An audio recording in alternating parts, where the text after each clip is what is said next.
Shrimad home remedies में आपका स्वागत है। और हम आपको बताएंगे कि तलाक का जो मौसम है वो पूरे साल में 2 बार आता है। तो इन 2 दफ़ा या 2 मौसम में आपको सतर्क रहने की ज़रूरत है। सर्दी, गर्मी, बारिश और पतझड़, 4 मौसम की तरह तलाक के भी मौसम होते हैं। पहला मार्च में और दूसरा गर्मी में, मतलब गर्मी की छुट्टियों के बाद। ये 2 दफ़ा सबसे ज़्यादा तलाक होते हैं।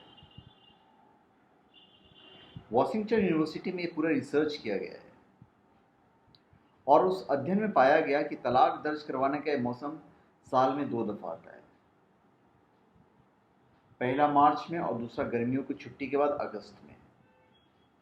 तलाक के मौसम का मतलब है कि वो महीने जब सबसे ज़्यादा केस दर्ज किए गए। यह अध्ययन वॉशिंगटन में 2011 से लेकर 2015 के बीच हुए जो तलाक के जो केसेस दर्ज हुए उसके आधार पर किया गया है।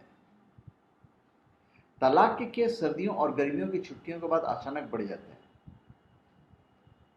ऐसा क्यों होता है, ये तो अभी शोध का विषय है। तो तलाक के इन मामलों के जरिए परिवारों के व्यवहार को भी समझा जा सकता है।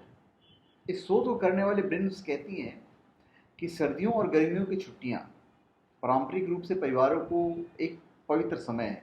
परिवारों के लिए छुट्टियों में तलाक दाखिल करना अनुचित और वर्जित माना गया है। संभवतः इसी कारण तलाक के केस अवकाश के बाद सबसे ज़्यादा दर्ज करवाए जाते हैं। छुट्टियों में थोड़ी सी दरारें आती हैं। ज़्यादातर लोग अपने साल भर की निराशाओं को भूलकर छुट्टियों को बढ़ती उम्मीदों के साथ देखते हैं। छुट्टियां उनके लिए एक आशावादी समय होता है। इस समय को वे अपने जीवन की नई शुरुआत करना चाहते हैं। कुछ दंपतियों के लिए छुट्टियां भावनात्मक रूप से महत्वपूर्ण होती है, कुछ के लिए तनावपूर्ण। इस समय कई शादियों की दरारें सामने आती है। छुट्टियों के बाद और बच्चों के स्कूल से पहले लोग अगस्त में तलाक दर्ज करवाते हैं। वॉशिंगटन यूनिवर्सिटी में सोशियोलॉजी की एसोसिएट प्रोफेसर जूली ब्रिन और पीएचडी कर रही ब्रायन सेराफिनी ने अध्ययन के लिए पहले तलाक के दर्ज के केसों को आंकड़े पर अध्ययन किया है। फिर घर घर जाकर लोगों से बात की है, तब ये आंकड़ा सामने आया है। तो धन्यवाद। आप हमारे चैनल पे सब्सक्राइब करें और अपने कमेंट दीजिए। धन्यवाद।